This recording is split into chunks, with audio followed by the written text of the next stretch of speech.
Yakin mau sekolah di luar negeri? Nah, teman-teman harus tahu dulu nih beberapa hal sebelum memutuskan untuk kuliah di luar negeri.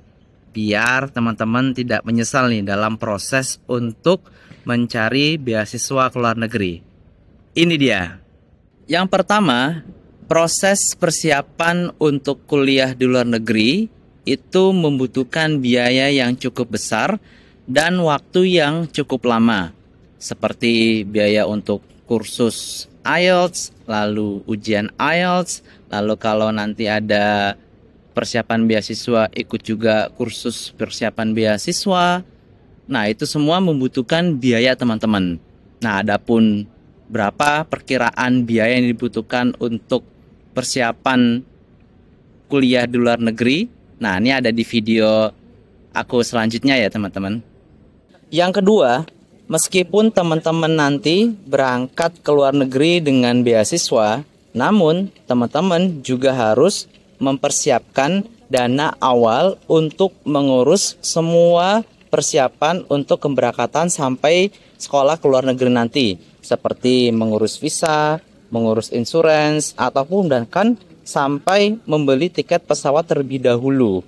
Nah, karena pada umumnya pemberi beasiswa ini mereka menggunakan skema reimburse.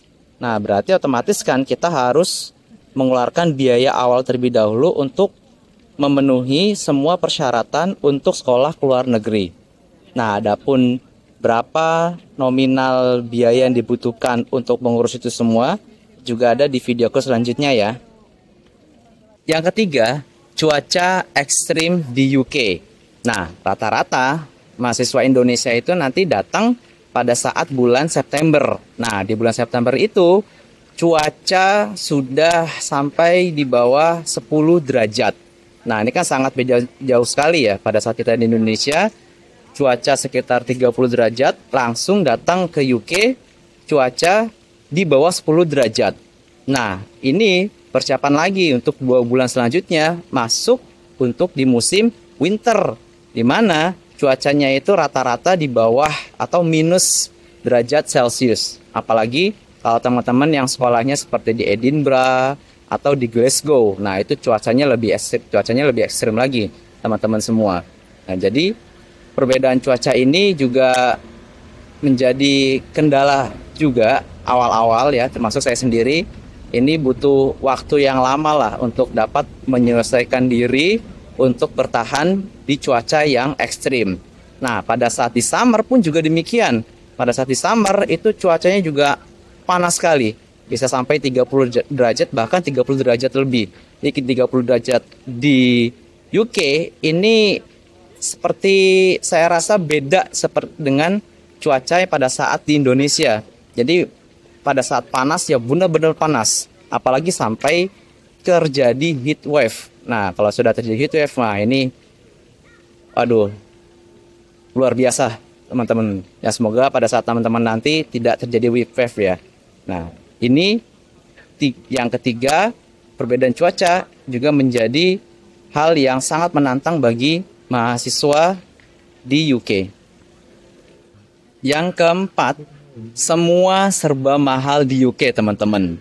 Jadi pada tahun lalu, pada saat kita datang ke UK, itu UK sedang dalam masa krisis teman-teman.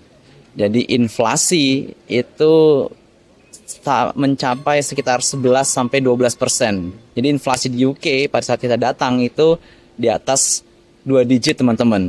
Sedangkan dari uang atau lain yang kita miliki ya pas-pasan.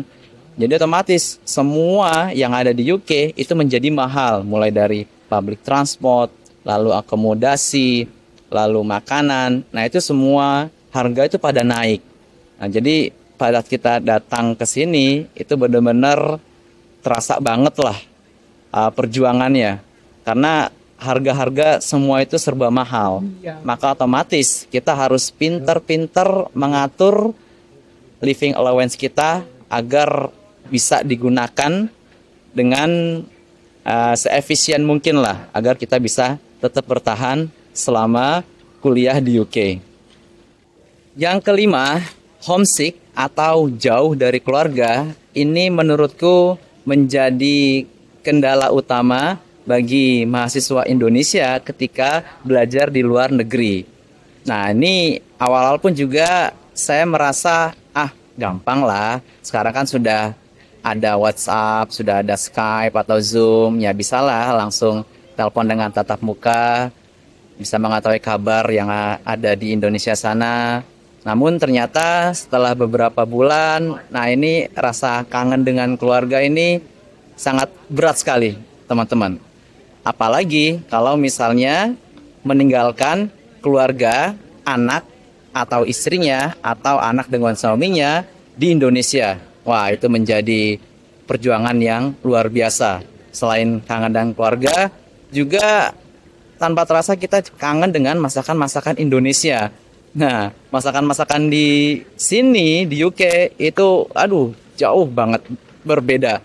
Dimana masakan asli British itu ya hambar, ya kalau pedes ya asem, ya pokoknya nggak karuan lah teman-teman. Sangat tidak cocok dengan lidah masyarakat Indonesia.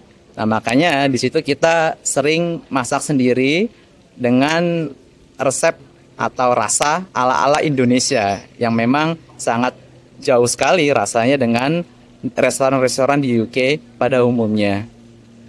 Nah, itu dia teman-teman, 5 kendala utama bagi para mahasiswa Indonesia ketika belajar nanti di UK. Gimana teman-teman? Masih yakin untuk sekolah di UK atau di luar negeri? Namun, itu semua teman-teman, kita pastinya mendapatkan sesuatu yang jauh lebih besar ketika kita belajar di luar negeri, yaitu seperti kita bisa lebih percaya diri ketika kita sudah bisa menguasai bahasa asing. Lalu yang kedua, kita mendapatkan banyak sekali pengalaman teman-teman.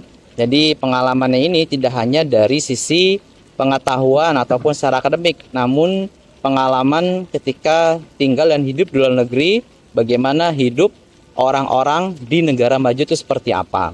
Lalu yang ketiga, dari koneksi pun juga demikian.